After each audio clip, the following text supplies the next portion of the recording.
اور شب غزالہ جو ہے وہ آج کے دن سے آج کی رات کے بارے میں ہے. بڑا ٹائملی شبہ آ گیا ہمارے پاس، اور وہ یہ ہے کہ ایک میڈیا اسکالر کہتے ہیں کہ شب برات کا قرآن میں کہیں ذکر نہیں ہے، تو پھر ہم اس کو اتنی اہمیت کیوں دیتے ہیں؟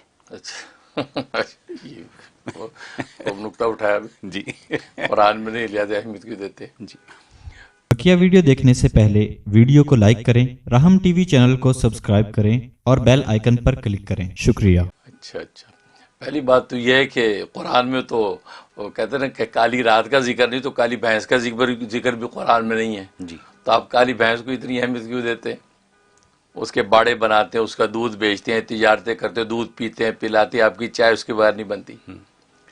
اگر اس کالی رات کا ذکر نہیں تو کالی بھینس کا بھی قرآن میں ذکر نہیں ہے، تو کالی بھینس کو اتنی آپ اہمیت کیوں دیتے ہیں؟ پہلی بات تو یہ. اور پھر دوسری بات یہ کہ یہ سبق آپ کو کس نے پڑھا دیا کہ قرآن میں ہوگا تو اہمیت دی جائے گی، قرآن میں نہیں ہے تو اہمیت نہیں دی جائے گی. یعنی آپ نے دلیل شرعی صرف قرآن کو سمجھا. اگر صرف قرآن ہی دلیل شرعی ہوتا تو نبیوں کو دنیا میں بھیجنے کی ضرورت کیا تھی؟ کہ انبیاء کرام گویا کہ وہ کہتے ہیں نا کہ کتاب اللہ بھی آ رہی ہے اور رجال اللہ بھی ساتھ آ رہے ہیں. تو اس کا مطلب ہے کہ قرآن اگر آ رہا ہے تو ساتھ صاحب قرآن بھی ساتھ اتر رہے ہیں، تو نبی کیوں آئے پھر؟ اس کا مطلب یہ ہے کہ اللہ تبارک و تعالیٰ ایک دوسری دلیل شرعی بھیج رہا ہے. تبھی تو اہل سنت والجماعت کا مسئلہ کہ 4 دلائل شرعیہ ہیں: قرآن، حدیث، اجماع امت اور قیاس شرعی. ان 4 دلائل شرعیہ میں سے کسی دلیل شرعی سے کوئی مسئلہ ثابت ہو جائے وہ شریعت کا مسئلہ ہوتا ہے. اچھا. یہ نہیں کہ آپ صرف قرآن سے دکھاؤ. اگر صرف قرآن والی بات جو انہوں نے شوشہ چھوڑا بظاہر خوبصورت لگتا ہے تو یہ ماشاءاللہ یہ تو قرآن کے بڑے ماننے والے لگتے ہیں کہ قرآن سے پوچھنا چاہتے ہیں. تو اگر یہ بات ہو تو پھر تو ان کی زندگی بڑی مشکل ہو جائے گی. وہ تو بھینس کا دودھ بھی نہیں پی سکیں گے، بھینس کا گوشت بھی نہیں کھا سکیں گے. تو ان سے پھر پوچھا جائے گا آپ بھینس کو اتنی اہمیت کیوں دیتے ہیں؟ بھائی قرآن میں تو اس کا ذکر نہیں ہے. ٹھیک ہے نا. چائے کو اتنی اہمیت کیوں دیتے ہیں؟ جی چائے تو قرآن میں ذکر نہیں ہے. چنے کی دال کو اتنی اہمیت کیوں دیتے ہیں؟ قرآن میں تو اس کا ذکر نہیں ہے. تو قرآن میں تو بہت چیزوں کا ذکر نہیں ملے گا. پھر تو معلوم یہ ہو کہ دوسری دلیل شرعی یعنی حدیث کے اندر دیکھو، حدیث میں نہیں ہے تو اجماع امت نے اجماع جو کیا اس مسئلے پہ وہ نہیں، تو قیاس شرعی، شریعت کے اصول کے مطابق قیاس کرو گے اس قیاس سے مسئلہ ثابت ہوگا. اور کتنے مسائل شرعیہ ہیں جو قیاس سے ثابت ہو رہے ہیں. تو پہلی مسٹیک تو ان کی یہ میڈیا اسکالر نے جو یہ قاعدہ بیان کر دی جو قرآن میں نہیں ہے لہذا اہمیت کیوں دیتے ہیں. اور پھر دوسری بات یہ کہ ڈبل سٹینڈرڈ لگتا ہے ان کا کہ جن راتوں کا قرآن میں ذکر ہے اس کو دیکھ کے یہ قرآن کو اہمیت نہیں دیتے. یعنی یہ تو شب برات کی بات ہو رہی ہے نا کہ شب برات کا جو قرآن میں ذکر نہیں ہے لہذا میں اہمیت کیوں دیتے ہیں. شب معراج کا تو ذکر قرآن میں ہے، شب اسراء لیلۃ اسراء کا تو قرآن میں ذکر ہے. اس وقت جب دیکھتے ہیں تو پھر قرآن کو اہمیت نہیں دیتے. اور وہ تو اللہ نے اتنی شد و مت سے ذکر کیا، سبحان الذی اسریٰ بعبدہ، پاک ہے وہ ذات جو لے گئی اپنے بندے کو لیلاً، رات کے مختصر وقت میں، من المسجد الحرام الی المسجد الاقصی، مسجد حرام سے مسجد اقصی تک، الذی بارکنا حولہ، جس کے ارد گرد وہاں ہم نے برکتیں نازل کر رکھی ہیں، لنریہ من آیاتنا، تاکہ ہم اس بندے کو یعنی محمد صلی اللہ علیہ وسلم کو جو ہے عظیم الشان اپنی نشانیاں دکھائیں.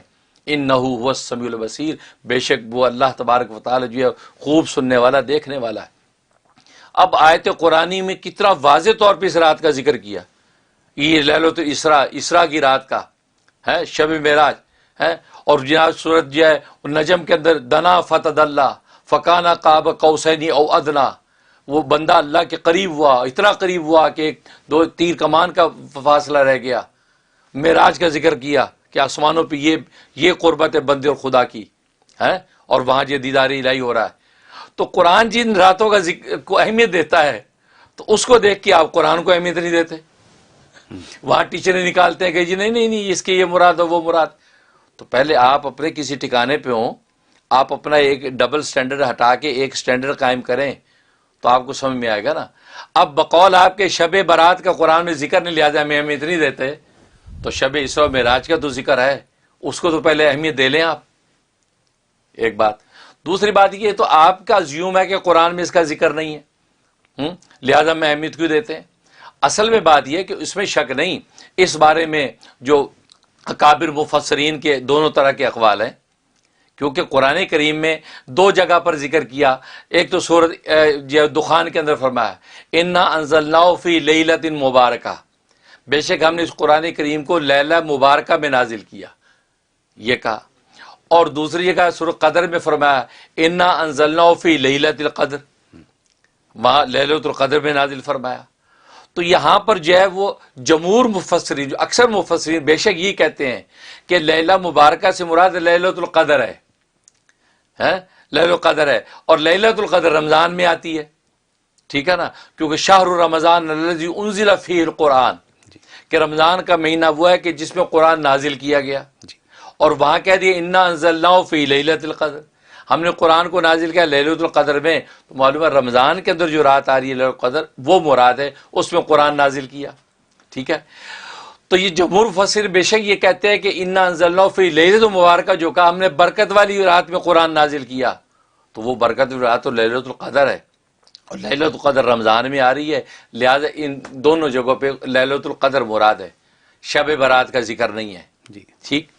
لیکن ایک بہت بڑے مفسر، رئیس المفسرین، جو مفسرین کی بھی استاد امام اکرمہ رحم اللہ تعالی، علامہ سیوطی رحمۃ اللہ علیہ نے در منصور میں پوری سند کے ساتھ یہ ذکر فرمایا، وہ امام اکرمہ بہت بڑے آدمی ہیں، انہوں نے فرمایا کہ انا انزلناہ فی لیلۃ المبارکہ جو ہے نا، اس سے مراد لیلۃ البرات ہے، یعنی شب برات مراد ہے، اور انا انزلناہ فی لیلۃ القدر میں لیلۃ القدر مراد ہے، انہوں نے یہ بات کہی۔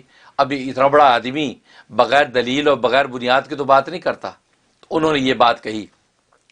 بے شک وہ جمہور کا قول کچھ اور ہے، لیکن بہرحال وہ ثابت کر رہے ہیں کہ بھئی یہ لیلہ مبارکہ مراد لیلۃ البرات ہے، شب برات مراد ہے، ٹھیک ہے نا۔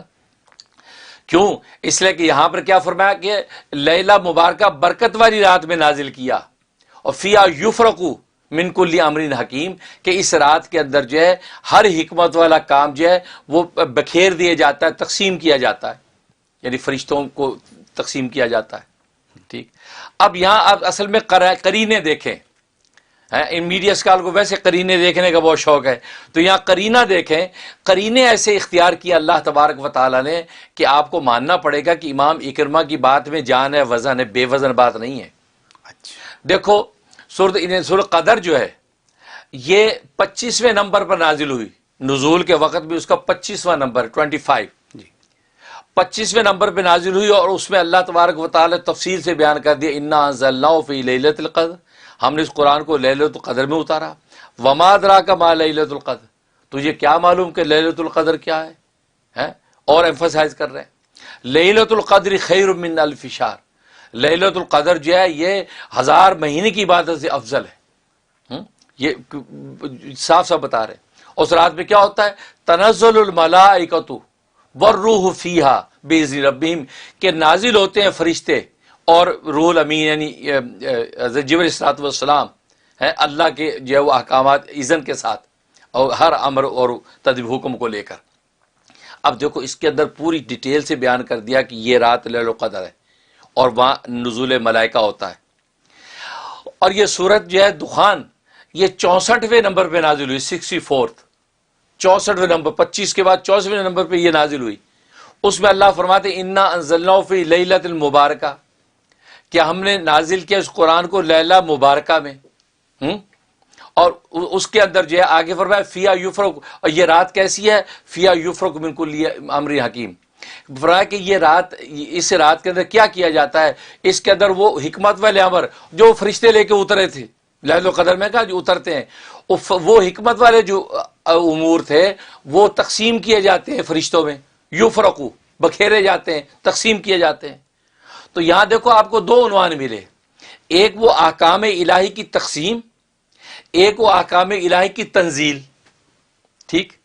تو دیکھو ظاہر ہے کہ جب کسی حکم نامے کو بادشاہ نے نافذ کرنا ہوتا ہے تو پہلے اس کی لکھوا کے مور لگا کے وزیر کے حوالے کرتا ہے نا، اب وزیر اپنے کارندوں کو دیتا ہے، کرندے لے کے اب اس کو ملک میں نافذ کرتے ہیں، تو پہلے وہ چیز تیار کی جاتی ہے، لکھی جاتی ہے، مہر کی جاتی ہے، فیصلہ کیا جاتا ہے، اب آگے نازل کیا جاتا ہے نا۔ سیدھا ڈائریکٹ تو نہیں کیا جاتا. اب اللہ اصل میں یہ ترتیب بتا رہا ہے کہ یہ انا انزلناہ فی لیلۃ مبارکہ، یہ برکت والی جو رات ہے نا، اس میں وہ جو احکام الہی دنیا کے اندر جو سال بھر ہونے ہیں وہ ان کو تیار کر کے لکھ کے وہ تقسیم کر دیے گئے فرشتوں میں. لو بھائی یہ احکامات فلاں کے، یہ اتنا، یہ اس سال مرے گا، یہ جیے گا، یہ مرے گا، یہ جیے گا، یہ حج کرے گا، یہ اتنے نیک اعمال کرے گا اور اس کا اتنا رزق اتارا جائے گا. ساری ترتیب پورے سال کی بنا کے وہ سارے کے حوالے کر دی جاتے. فیصلے جو حوالے کر دی جاتے ہیں تو لیلۃ القدر بھی آتی ہے تو وہاں تنزیل ہو رہی ہے، تنزل اتر رہی ہو فرشتے، کوئی فرشتے اتر کے وہ تدبیر کر دیتے ہیں.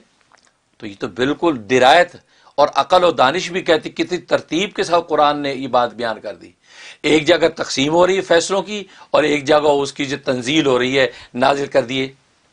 تو دونوں میں کوئی آپس میں تضاد نہیں ہے. لہذا لیلہ مبارکہ سے مراد لیلۃ البرات ہی ہے، شب برات ہے کہ جس کے اندر جو ہے اللہ تبارک و تعالیٰ یہ فیصلے کرتے ہیں. کیونکہ یاد رکھیں کہ قرآن کریم یہ نازل ہونے سے مراد یہ زمین پہ نازل ہونا نہیں ہے. قرآن کا انا انزلناہ فی لیلۃ القدر، قرآن کو ہم نازل کیا تو وہ دیکھو نزول دو طرح کا ہے قرآن کا. ایک نزول واقعی ہے، ایک نزول تدریجی ہے. تدریجی نزول کا مطلب یہ ہے کہ وہ وقفے سے اپنی ضرورت کے مطابق اترتا رہا.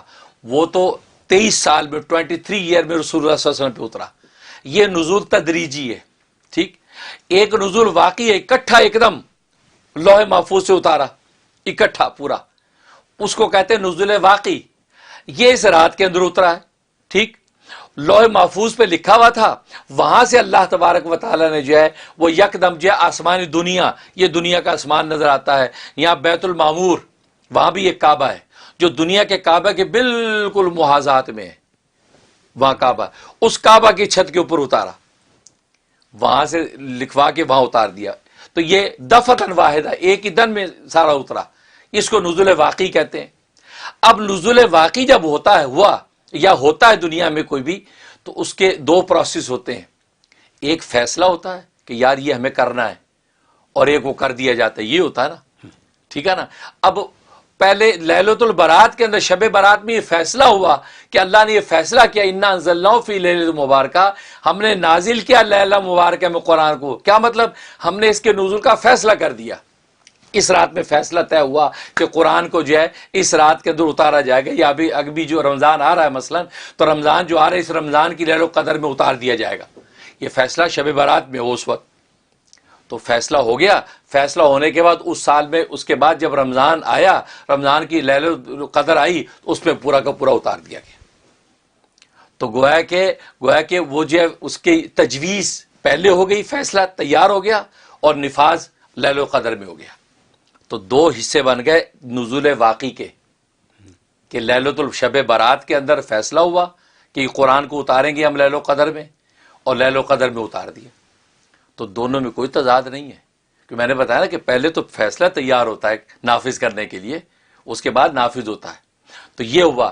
تو لیلۃ البرات جو ہے شب برات، اس میں فیصلہ ہوا کہ اللہ تبارک و تعالیٰ نے فیصلہ کر دیا کہ قرآن کریم کو آنے والے رمضان کی لیلۃ القدر میں ہم اتاریں گے آسمانی دنیا پہ. اور جب وہ لیلۃ القدر آئی تو اس کو اتار دیا. تو لہٰذا دونوں جگہ یہ کہنا درست ہوا کہ انا انزلناہ فی لیلۃ القدر، ہم نے لیلۃ القدر میں اتارا. اور ادھر کہہ دی انا انزلناہ فی لیلۃ مبارکہ، ہم نے لیلہ مبارکہ میں اتارا. اس اتارے سے مراد کیا ہے؟ کہ اتارنے کا فیصلہ کیا. کیونکہ عربی کے اندر کا مزاج ہی عربی کا، جو چیز بالکل قریب ہونے والی ہو اس کو ماضی کے صیغے کے استعمال کیا جاتا ہے کہ گویا کہ ڈن ہے، ہو گئی. جیسے دنیا میں نہیں کہتے جی ٹھیک ہے یہ ڈیل ڈن ہو گئی. حالانکہ ڈیل ڈن نہیں ہوئی، ڈن تو پاس کا صیغہ یوز کر رہے ہیں، ابھی تو آگے پروسیس ہونا ہے نا. بالکل. تو ڈیل ڈن، تو جو بالکل کنفرم ہو جائے تو اس کو ڈیل ڈن بولتے ہیں. ایسی اللہ نے یہاں پہ ماضی کا جو صیغہ استعمال کیا نا، انا انزلناہ، ہم نے اتارا قرآن کریم کو لیلہ مبارکہ میں. اس کا مطلب ہے کہ ڈیل ڈن، ہم نے فیصلہ کر دیا کہ لیلہ برات میں کہ قرآن کریم جو ہے لیلہ قدر کے اندر اتارا جائے گا.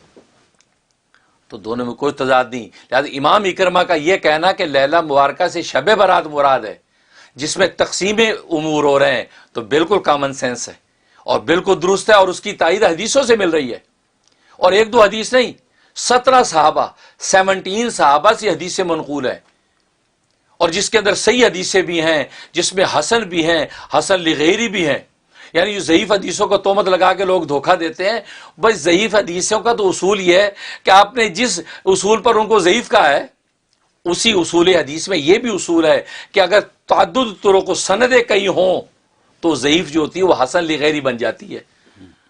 تو جو حدیثیں صحیح بھی ہوں، حسن لذاتی بھی ہوں، حسن لغیری بھی ہوں، اور 17 صحابہ سے منقول ہوں، ان حدیثوں کے ساتھ اکرمہ کی جو تفسیر ہے اس کی تائید بھی ہو رہی ہے. تو قرآن سے شب برات ثابت ہو رہی ہے. آپ اپنے الزام میں سمجھو کہ قرآن میں شب برات کا ذکر نہیں ہے. کیسے ذکر نہیں ہے؟ انا انزلناہ فی لیلۃ مبارکہ. لہٰذا اس لیے امام و اکرمہ نے فرمایا کہ یہ جو ہے نا اس سے مراد شب برات ہے. شب برات، اور شب برات جس کے اندر اللہ تبارک و تعالیٰ جو برات بری کرنے کو کہتے ہیں، اس رات میں اللہ تبارک و تعالیٰ جو ہے وہ جہنم سے بندوں کو بری کرتے ہیں. یہاں تک کہ حدیث میں آتا ہے کہ اس رات میں جیسے مغرب ہوتی ہے تو اللہ تبارک و تعالیٰ آسمانی دنیا پر اجلال فرماتے ہیں، اجلال فرماتے ہیں اور جھانکتے ہیں، پوری دنیا کو جھانکتے ہیں. فرمایا فَيَغْفِرُ لِجَمِيعِ خَلْقِهِ، ساری مخلوق کی بخشش کر دیتے ہیں، سبحان اللہ. سب کی بخشش کرتے ہیں. الا للمشرکین، لیکن مشرک کی بخشش نہیں ہوتی. او قاتل نفس، کسی کو حق قتل کرنے والے کی بخشش نہیں ہوتی. اور مشاہنین، یا جو کینہ رکھنے والے کی بخشش نہیں ہوتی. یہ تو مطلب یہ ہے کہ دیکھو اللہ نے سب کی بخشش کر دی اس رات کے اندر. یہ وہ برات کی رات. تبھی نبی کریم صلی اللہ علیہ وسلم فرماتے ہیں فلاں قبیلہ، جس قبیلے کے کتنے مویشی ہیں، ان مویشیوں کے بالوں کی مقدار آج کی رات اللہ بخشش کرتے ہیں. یہ وہ رات ہے. اس لیے حضرت علی رضی اللہ تعالیٰ سے روایت منقول ہے، فرمایا کہ اس رات میں عبادت کرو اور دن کا روزہ رکھو. اس کے روزے کی فضیلت ہے. اور اسی طریقے سے صحابہ اکرام سے جو ہے متعدد طرق کے ساتھ یہ اس کی احادیث آتی ہیں. یہاں تک کہ وہ لوگ کہ جو یہ قرآن حدیث کے دعوے کرتے ہیں اور جو عام جمہور امت کے موقف کا انکار کرتے ہیں، وہ علامہ ناصر الدین البانی، ان کے ہاں بہت بڑے محدث ہیں. علامہ ناصر الدین البانی جو ہے، انہوں نے بھی، جو ان کے امام ہیں، انہوں نے بھی مان لیا کہ شب برات کی جو حدیثیں ہیں وہ تو درجہ صحیح تک بھی پہنچی ہوئی ہیں. بہت سی اس میں صحیح ہیں، بہت سی حسن ہیں. تو جب آپ کے ابا جی مان رہے ہیں بھائی، آپ کو ماننے میں اب کیا ہے؟ اب ایسے موقع پہ ابا جی سے کان کتراتے ہیں؟ ایسا نہیں. اب آپ انصاف کریں، جب ہر جگہ ان کو لاتے تو پھر آپ یہاں بھی مانیں، چپ کر کے کہیں. اور پھر دوسری بات یہ کہتا ہے اور شب برات بدعت ہے، بدعت ہے. جب آپ ہر دلیل قرآن حدیث سے لیتے ہیں تو پھر قرآن حدیث سے ہمیں یہ بھی بتا دیں کہ کہاں کسی نبی نے کس حدیث میں کہہ دیا کہ شب برات بدعت ہے، یا کس صحابی نے آپ کو کہہ دیا کہ شب برات بدعت ہے. تو آپ بھی اپنے اس قول پہ کوئی قرآن حدیث سے دلیل پیش کریں نا، آپ اپنی عقل استعمال نہ کریں یہاں پہ. ٹھیک ہے نا؟ تو کہنے کا مقصد یہ بڑی بابرکت رات ہے. ایسا میں اور جب بھی دیکھو وہ عنوان دیکھو کیسے، وہاں لیلہ مبارکہ کہا اس کو، برکت والی رات. اس میں کہنے میں راز ہے کہ برکت والی رات اس لیے کہا کہ دیکھو یہ رات کے اندر ایسا بہترین فیصلہ ہوا نزول قرآن کا. یہ اس کی برکت کی علامت ہے کہ اس کی برکات اب تم دیکھو گے کہ لیلۃ القدر میں قرآن نازل بھی ہو جائے گا. سبحان اللہ.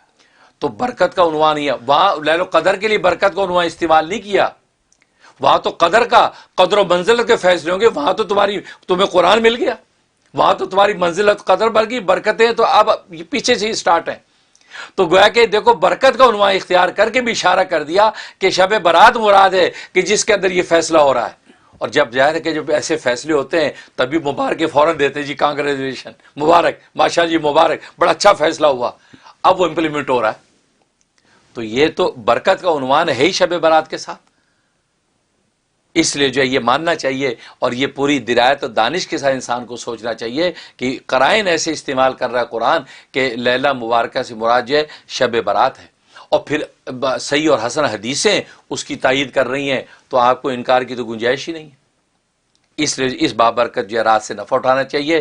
یہ جو ہے امت کے اندر ایک بہت بڑا جو ہے کہتے ہیں کہ بہت بڑا یہ دھوکہ ہے کہ ایسی بابرکت راتوں سے جو ہے وہ محروم کرتے ہیں. دیکھو یہ 3 مہینوں کے بارے میں نبی نے خود فرمایا کہ رجب شہر اللہ، رجب اللہ کا مہینہ ہے. شعبان و شہر، شعبان میرا مہینہ ہے. اور رمضان و شہر امتی، رمضان میری امت کا مہینہ ہے. ٹھیک. اور حدیث میں آتا ہے، صحیح حدیثوں میں فرمایا کہ جیسے رجب آتا تھا آپ دعا کرتے اللہم بارک لنا فی رجب و شعبان، یا اللہ ہمارے رجب اور شعبان میں برکت نازل کر دیجئے، وبلغنا رمضان، ہمیں رمضان تک پہنچا دیجئے۔ کیا بات ہے، ان 3 مہینوں کی کیا خصوصیت ہے بھائی؟ ایک کو اللہ کا مہینہ بنا دیا، ایک کو رسول اللہ کا مہینہ بن گیا، ایک امت کا، باقی کسی مہینوں کے بارے میں کوئی ایسی بات نہیں کی۔ ان کی بات کرنے کی وجہ کیا ہے؟ ان کو اتنی اہمیت کیوں ہے؟ ان مہینوں کی اہمیت راتوں کی وجہ سے، کیونکہ یہ بات تو آپ مانتے ہیں کہ رمضان کی اہمیت اس کے رات لیل القدر کی وجہ سے ہے، لیلۃ القدر کی وجہ سے رمضان کی اہمیت کہ سارے مہینوں کا سردار بن گیا۔ اب پیچھے شعبان کو غور کریے، یا شعبان کی اہمیت کیوں؟ وہ آپ ڈھونڈیں گے تو آپ کو ایک رات ہی ملے گی کہ وہ رات کی وجہ سے، وہ لیلۃ البرات، شب برات، اس کی وجہ سے شعبان کی اہمیت ہے۔ ورنہ آپ ہمیں وجہ اہمیت بتا دیں، شعبان کی اہمیت کس وجہ سے؟ پھر سوائے اس کی کام کو ماننا پڑے گا کہ شب برات اس کے اندر ہے، تبھی اللہ نے اس کو اہمیت دی کہ نبی کا مہینہ قرار دیا۔ پھر آپ رجب پہ آ جائیں کہ یار رجب کو اللہ کا مہینہ کہہ، اس میں کون سی بات؟ آپ کو ماننا پڑے گا اس میں بھی ایک رات ہے جس کو شب معراج کہتے ہیں، اس کی وجہ سے شب جو رجب کی اہمیت ہے، اس کو اللہ کا مہینہ، کہ معراج میں اللہ کی طرف سفر ہوا، اللہ نے اس کو اپنا مہینہ بنا دیا بہت ہے۔ اور شعبان جو ہے رسول اللہ صلی اللہ علیہ وسلم چونکہ وہاں سے وہ عبادت لے کے آئے تو شعبان اگلا مہینہ نبی کا بنا دیا۔ اور پھر امت کے لیے جو لے کے آئے تھے قرآن، تو فرمایا کہ یہ جو ہے وہ آپ کو جو ہے لیلۃ القدر، رمضان جو ہے امت کا مہینہ بنا دی۔ تو لیلۃ القدر کی وجہ سے رمضان کی اہمیت ہے، تو پھر آپ کو ماننا پڑے گا شعبان اور رجب میں بھی کوئی وجہ اہمیت موجود ہے۔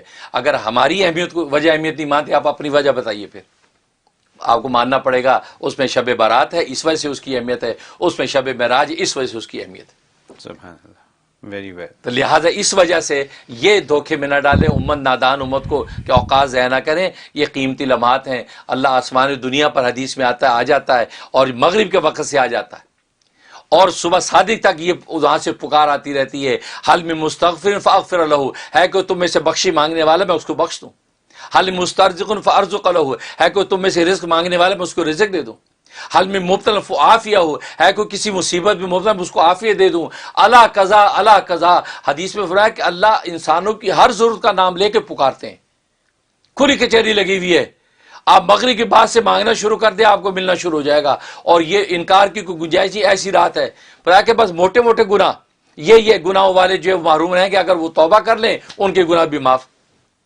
تو یہ تو وہ بخشش کی رات ہے۔ کیوں؟ اس لیے کہ اگر رمضان آ رہا ہے کہ امت تمہارا مہینہ آگے آ رہا ہے، تو وہاں اس مہینے میں انٹر ہونے سے پہلے اللہ ہمیں غسل توبہ کا موقع دے رہا ہے۔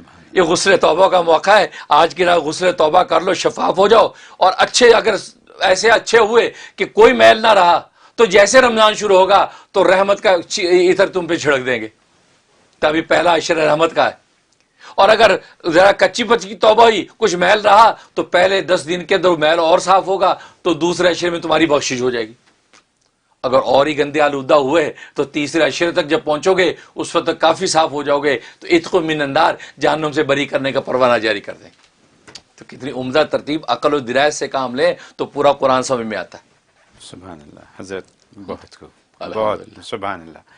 I mean, I don't have any words to say anything، کیونکہ جیسے آپ نے اس کو ثابت کر دیا قرآن اور سنت کی رسول کی جیسی روشنی میں آپ نے ثابت کیا، اس میں کوئی گنجائش نہیں ہے، اب اس میں کوئی کوشچن نہیں بنتا، میرے حساب سے اس میں کوئی کوشچن نہیں ہے۔ آج کی رات موجود ہے، آپ سے چھوٹا سا فالو اپ کوشچن کروں گا، کیا کریں رات کو؟ حالانکہ آپ نے اپنے فیس بک پہ اور ہر جگہ بتا دیا آپ نے، لیکن پھر بھی کچھ لوگوں کو پتا نہیں، مجھ سے پوچھا ہے لوگوں نے کیا کریں آج رات کو۔ اللہ اکبر، نہیں بالکل صحیح۔ اس کے لیے ظاہر ہے کہ لوگوں کو میں نے اس میں فیس بک بھی لکھ بھی دیا ہے، اور اس کا سب سے بڑا یہ ہے کہ ایک تو سورۃ دخان کی تلاوت کریں۔ جی ہاں، جیسے مغرب ہو جائے تو سورۃ دخان کی تلاوت کریں۔ سورۃ دخان کی تلاوت کرنے کے بعد جو ہے وہ حسبی اللہ و نعم الوکیل 1000 دفعہ پڑھیں۔ ٹھیک، اس کے بعد جو ہے وہ یا حی یا قیوم برحمتک استغیث 1000 دفعہ پڑھیں۔ جی، اس کے بعد صلاۃ و تسبیح پڑھیں۔ جی، تسبیح پڑھیں اور پھر اب اپنی حاجتیں اللہ تبارک و تعالیٰ سے مانگیں. جیسے اللہ اعلان کر رہا ہے، جیسے میں نے حدیث میں بتایا ڈیفینیٹلی اعلان بار بار ہو رہا ہے، اس کے مطابق آپ حضرات مانگتے رہیں کہ اللہ سے یا اللہ بخشی کر دے، یا اللہ رزق دے دے، یا اللہ مسائل حل کر دے، بیماریاں دور کر دے، پورے آفات سماوی زمین سے محفوظ کر دے، وہ مانگنا شروع کر دیں. اس طریقے سے یہ اپنا ساری رات پوری کریں. بہت خوب. میں صرف بہت سے لوگوں کی طرف سے اتنی سی آپ سے جسارت کروں گا کہ جس کو جو آتا ہے وہی پڑھے، ہاں بالکل صحیح. کچھ نہ کچھ مانگ لے، کچھ نہ کچھ پڑھ لے. بالکل صحیح ٹھیک ہے، بات. بس بہت شکریہ حضرت. Unbelievable, very very very informative, educational. یہ اگر اسٹوڈنٹ سن رہے ہوں تو یہ ان کے لیے کریڈٹس ہیں، جی الحمدللہ واقعی صحیح کالج کے کریڈٹس ہیں یہ ان کے لیے. ایسی بات چیت آپ نے کر دی.